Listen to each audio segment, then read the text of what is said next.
అసంపూర్తిగా ఉన్న కాలువలను వెంటనే పూర్తి చేసి రైతులకు సాగునీరు అందించాలని సొసైటీ మాజీ చైర్మన్ కన్నయ్య గారి హరికృష్ణారెడ్డి డిమాండ్ చేశారు. సిద్దిపేట జిల్లా తొగుట మండలం గుడికందుల గ్రామంలో నిర్వహించిన మీడియా సమావేశంలో ఆయన మాట్లాడారు. గత ప్రభుత్వం ప్రతిష్టాత్మకంగా నిర్మించిన కాళేశ్వరం ప్రాజెక్టులో భాగంగా తొగుట మండలంలో మల్లన్న సాగర్ రిజర్వాయర్ నిర్మించబడిందని తెలిపారు. ఈ రిజర్వాయర్ నిర్మాణంతో తొగుట మండల కేంద్రంతో పాటు మొత్తం 7 గ్రామాలు ముంపునకు గురయ్యాయని ఆయన పేర్కొన్నారు. అయితే రిజర్వాయర్ తొగుట మండలంలో ఉన్నప్పటికీ మండల ప్రజలకు ఇప్పటివరకు ఎలాంటి ప్రయోజనం కలగలేదని ఆయన ఆవేదన వ్యక్తం చేశారు. అసంపూర్తిగా ఉన్న కాలువలను త్వరితగతిన పూర్తి చేసి రైతులకు సాగునీరు అందేలా రాష్ట్ర ప్రభుత్వం ప్రత్యేక చర్యలు తీసుకోవాలని ఆయన డిమాండ్ చేశారు. గత ప్రభుత్వం బీఆర్ఎస్ హయాంలో నిర్మించినటువంటి కాళేశ్వరం ప్రాజెక్టులో భాగంగా తొగుట మండలంలో నిర్మించినటువంటి మల్లన్న సాగర్ ప్రాజెక్టు చాలా బ్రహ్మాండంగా నిర్మించడం జరిగింది. దాని కింద తొగుట మండలంలో కూడా దాదాపు 7 గ్రామాలు కూడా ముంపుకు గురి కావడం జరిగింది.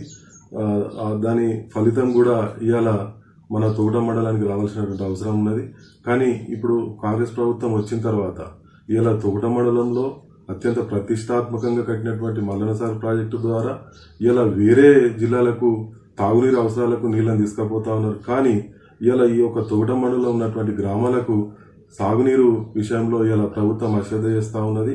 ఇవాళ సిద్దిపేట నియోజకవర్గం కావచ్చు, అలాగే దుబ్బాక నియోజకవర్గానికి సంబంధించినటువంటి 14 గ్రామాలకు ఒక ప్యాకేజ్ కింద ఇలా సబ్ కెనాల్ ద్వారా నీళ్లు అందించే విషయంలో ప్రభుత్వం ఇంకా కూడా ఇలా పట్టించుకున్న పాపన పోలేదు. ఇప్పటి వరకు కూడా ఇలా మేము 14 గ్రామాల రైతులందరం కూడా కలిసి ఒక రైతు జల సాధన సమితి అని ఒక కార్యక్రమాన్ని తీసుకొని మేము ఇలా గుడికెల గ్రామంలో కూడా పెద్ద ఎత్తున రైతులందరితో కూడా ఒక సమావేశం నిర్వహించి ఒక పోరాట కార్యక్రమాన్ని కూడా మేము తీసుకున్నాం. దీని తర్వాత అధికారులు కానీ ఎమ్మెల్యే ఎంపీ గారు కూడా వాళ్ళ అధికారులతో సమావేశం నిర్వహించారు. కానీ ఇప్పటి వరకు కూడా పనులు ఇంకా నడుస్తున్న పాపన పోలేదు. నిధులు కూడా ఇలా దీనికి విడుదల చేసినారు. ఒక 10% మాత్రమే నిధులు ఇంకా విడుదల కావాల్సి ఉంది. కానీ పనులు మాత్రం ఇంకా చాలా పనులు ఇంకా పెండింగ్ లో ఉన్నాయి. కాబట్టి పనులను పూర్తి చేసి ఖచ్చితంగా ఈ 14 గ్రామాల రైతులకు నీళ్లు అందించాలని చెప్పి ఈ సందర్భంగా మేము కోరుతా ఉన్నాం.